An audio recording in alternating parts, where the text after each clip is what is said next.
Master Ananda, before we begin our discussion today, let us sit for a moment and feel the silence around us. Do you hear it? This gentle stillness, it teaches more than 1,000 words. Yes, Master Shunya. The silence feels like a soft light touching the mind.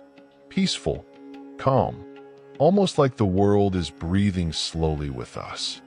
That is the perfect space to begin.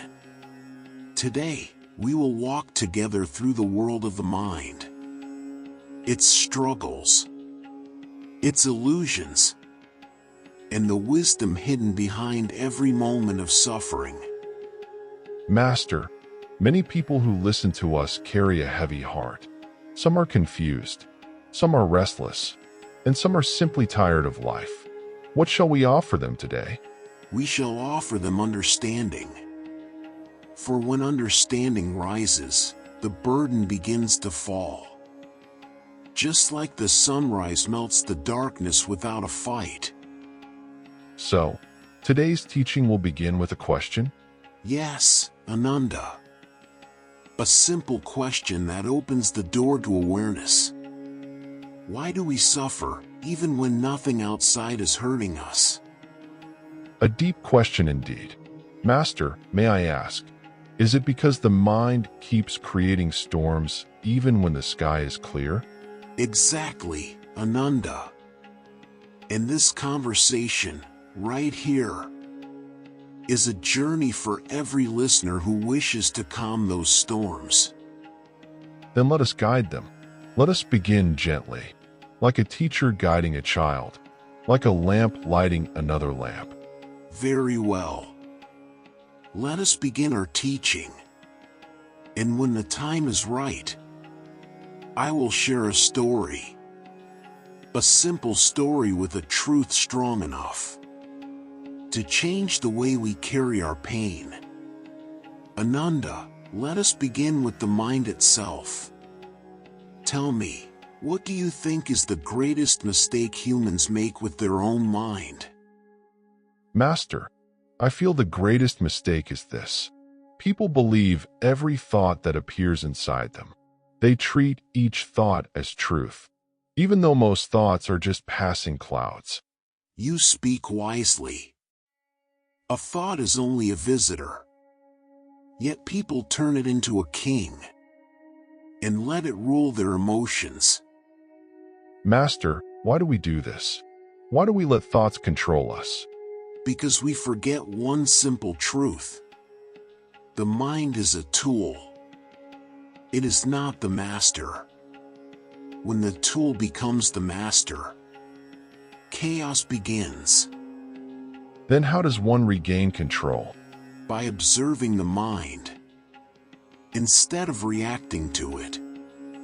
Just watching, calmly, without judgment. This simple act is the beginning of freedom. Master, is observing truly that powerful? Ananda, when you observe a fire, you do not burn. But when you jump inside it, you suffer. In the same way, when you observe your thoughts, they lose their power. When you jump into them, they burn you. So the mind is like a fire, beautiful when watched, dangerous when touched. Exactly. Master, many who listen to us today carry guilt, worry, and regret. They ask, how do I let go? How do I stop carrying the past? Ah, the past.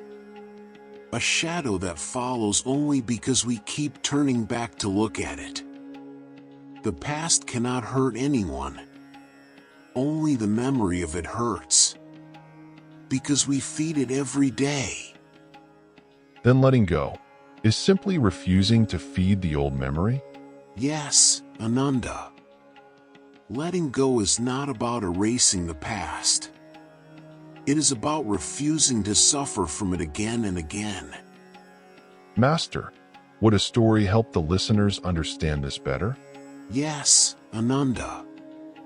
The time has come. There is a story I wish to share. A simple one, yet filled with quiet wisdom. I am listening, Master. And so are our friends. Let the story begin. Ananda, this story begins in a quiet village. A man lived there who felt tired every single day. Not because of work, but because of the weight he carried inside his heart. A weight inside. What kind of weight, Master? A weight made of worries, fears, expectations, and regrets. Though invisible, it was heavier than any stone he had ever lifted. One morning, the man met an elderly monk sitting by a river. What did the man say to the monk? He said, "Master, my life feels heavy. I feel tired all the time. Please help me." The old monk smiled gently, picked up a large stone from the ground, and placed it in the man's hands. A stone? Why, Master? Because teachings are better understood when held in the hands, not just heard by the ears. The monk said, "Carry this stone with you. Walk around for an hour. Then return to me." The man obeyed. He walked and walked, and with every minute, the stone felt heavier. After an hour, he came back exhausted. He must have complained, Master. "Yes," he said. "Master, this stone is too heavy. Why did you ask me to carry it?" The monk simply looked at him and asked, "Then why didn't you put it down?" Oh, so simple, yet so deep. The man replied, "You told me to carry it." The monk smiled again. "Indeed, I said carry it. But I never said you cannot put it down. Just like this stone, your worries feel heavy only because you refuse to release them. Life will place stones in your hands. Problems, losses, fears. But suffering begins when you hold them longer than necessary." The man stood silent, realizing the truth. His problem wasn't the weight. His problem was his refusal to let it go. So the man learned that he had the power to put down the stone at any time? Yes, Ananda. And from that day forward, he lived lighter. Not because life stopped giving him problems, but because he stopped carrying them endlessly. A powerful lesson, Master. Most people suffer not because of the weight of life, but because they keep holding what should be released. Exactly. And that is the essence of letting go. Master, this story touches a deep place in the heart. But tell me, why do people hold on to their stones for so long? Because, Ananda, people believe that holding on gives them control. They think worrying will change the future. They think regret will fix the past. But both are illusions. Illusions that produce only suffering. So the more tightly we hold, the more we hurt ourselves? Yes.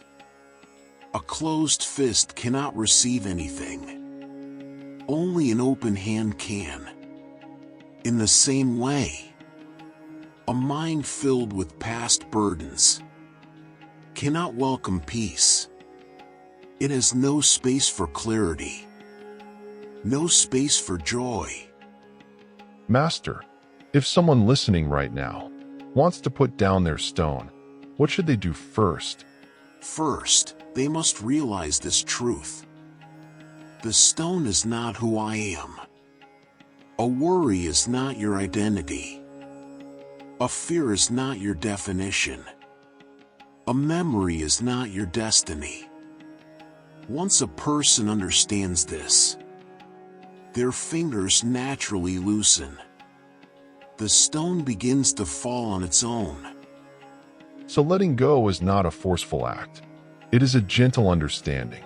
Exactly, Ananda. Letting go is not pushing away the past. It is simply no longer holding it.